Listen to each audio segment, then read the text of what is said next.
Welcome to Veranda IAS. In the Indian Economy Foundation, in a continuation to the above series and sessions, here we are going to see the prelim strategy, how to prepare for prelims and how you need to approach prelims. So this is a first session for that. In this session, we will be seeing what is the syllabus for prelims in economy. In the previous session, I said there is 4 steps that you need to follow. The first is you should know your syllabus. And next you need to select your sources, and next you need to focus what to study in this, and here you need to refer previous year questions. So when you follow these 4 steps, you will ensure that your preparation and your hard work doesn't go in vain and it only reaches the success, isn't it? So first you need to have a thorough understanding of the syllabus of economics.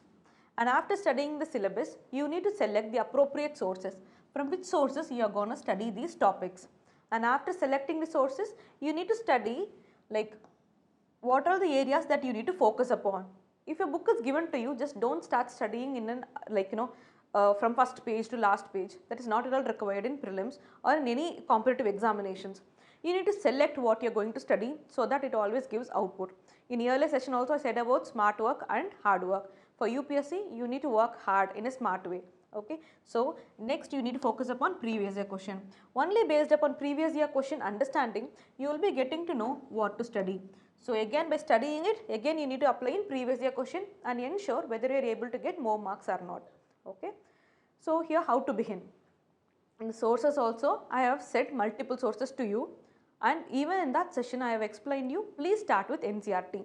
And again I am repeating the same point, start with NCERT. Why NCERT is very important?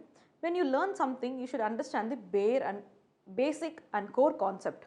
So when you understand that, you can apply it very easily however the questions are asked. Okay. And next you can go with the Veranda IAS learning material.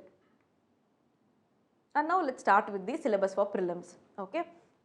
Here the syllabus that is given by UPSC is economic and social development, that is sustainable development. Next is poverty and inclusion. Next is demographics, and then social sector initiatives. Okay. So this is the syllabus that is given by UPSC for the prelims. So by combining all these things, we have various topics. So what are those topics and how it addresses these? A syllabus that is given in the by the UPSC. Let us see now. First you need to focus upon national income. Here for UPSC, we need to focus both on microeconomics and macroeconomics. But mostly you need to focus upon the macroeconomics. So in macroeconomics, first you need to focus upon national income. That is how the national income is calculated, who is calculating the national income, what is the trends of national income from the independence to the current period, and did we change any methodology in that, what is the issues we are having in calculating the national income, we are going to study in this. Okay. And after this we will be studying, does this income cater to everyone? Okay. That is poverty and development. Okay. So next we will be studying about what is poverty, how the poverties are measured, why it's still existing in the society. Okay, all these parameters we will be studying. At the same time, we will be seeing about why the income inequality is existing and how we need to overcome these parameters and how we can focus upon development here. Okay, so we will be studying on these things. And what are the steps that is taken by government to overcome these drawbacks? That is nothing but socio-economic development. Okay, socio-economic development we will be focusing upon. Here as I said, poverty and development. For development, it is not just only national income, isn't it? So here we will be focusing upon other sectors like health, education, and different sectors like agriculture or employment or skills. Okay. These various sectors we will be learning in socio-economic development and what steps are taken by the government. Okay. So after understanding all these things, this is the one part. Okay. So this is one flow, that is socio-economic development. He will be studying here what is national income, and for that what is the status of poverty and how we need to overcome that, and what are steps taken by government for the development we will be seeing.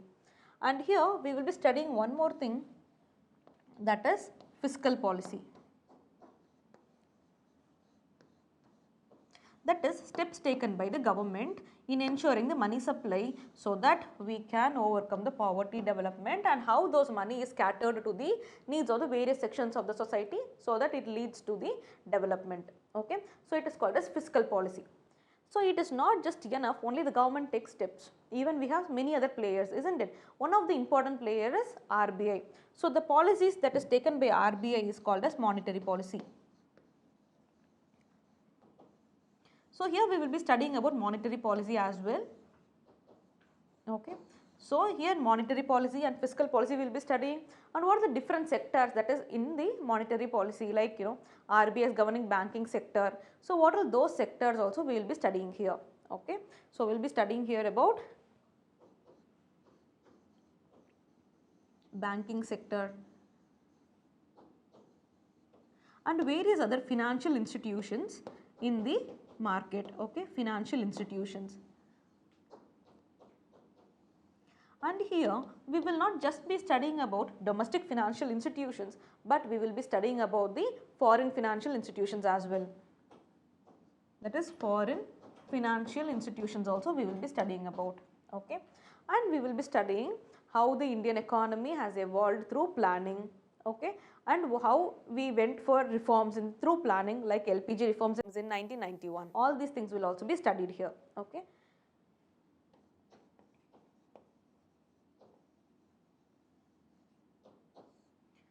And next, the most important moving force of the economy is agriculture, isn't it? So we will be giving high importance to different sectors of economy, that is agriculture, industrial sector, and we will be studying about service sector. Okay. So we will be focusing upon these three sectors as well. Here we will be studying what is the status of these sectors currently, what are the issues they are facing, and what is their contribution to the GDP, and what are the steps that need to be taken to enhance their output. Okay. All these things will be studied here. So these are all the various topics that we will be covering for prelims, and these are the important topics that you need to cover in your preparation as well. Okay. In this, the key topics are national income, fiscal policy, and monetary policy, and banking sector. Every year you can ensure and assure that the questions will be asked from these topics. Okay. Once you go through the sessions here, you will be able to understand, and during the session also I will be explaining which points are very much important for prelims. Okay. So you can go through those things as well.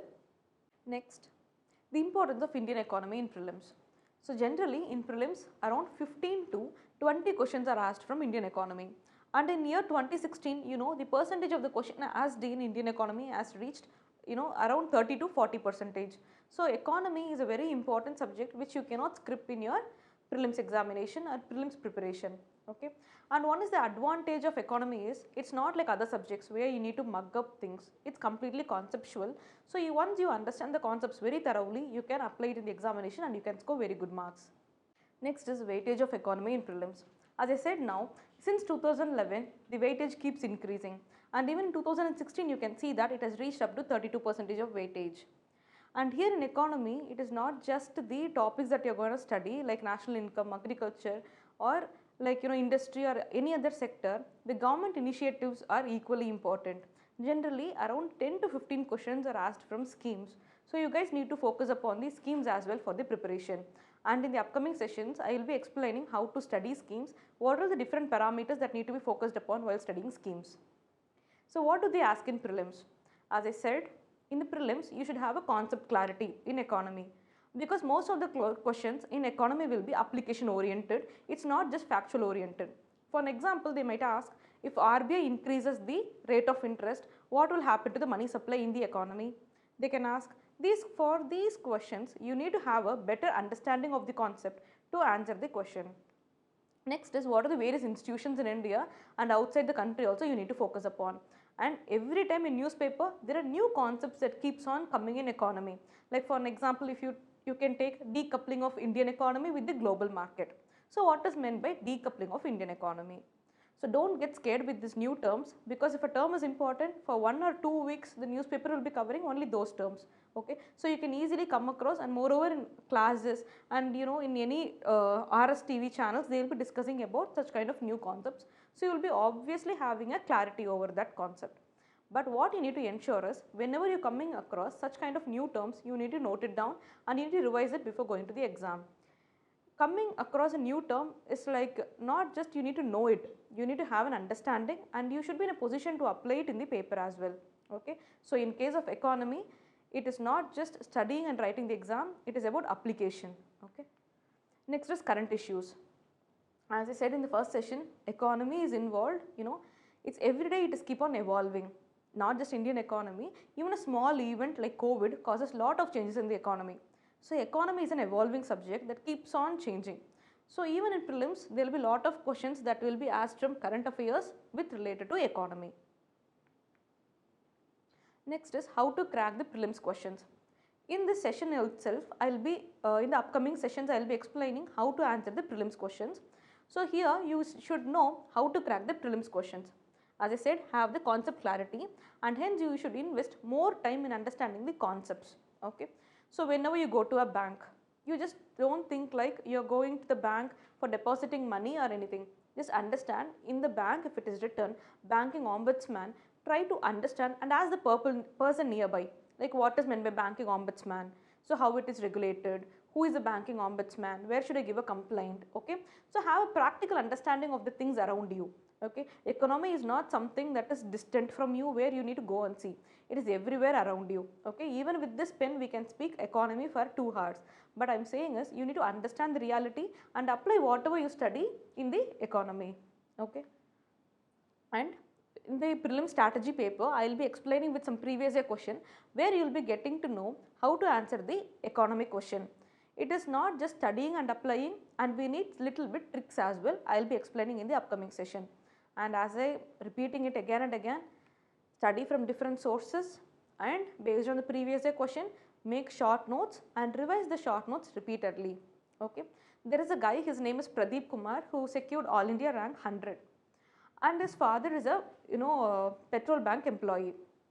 What he did, he was very studious and his family is in a very difficult situation. You don't believe, he revised his notes 8 to 10 times. Okay, not just his notes guys, he revised the books also 8 to 10 times. So he revised his notes, books, he was in dire need. Whenever you are in a dire need of something, you work hard and you go to larger extent to achieve it. So that's what I am saying. If you think you can do it, really you will be able to do it. So never ever lose hope in the process of preparation. And the preparation is not just a simple cycle as we think. You will be having a lot of psychological up and downs, because we will be introduced to a lot of new concepts and we will be facing a lot of failures in between. But every time when you face a failure or success, you should ensure that it never reaches your mind, and these are all the stepping stones to your final success. Okay, so never give up battles to win the war. Okay, so take up each and every battle and win the final war. Next is solve previous year questions, which I discussed right now. So thank you guys, thank you so much, all the best for your preparation. Let's catch up in the next session.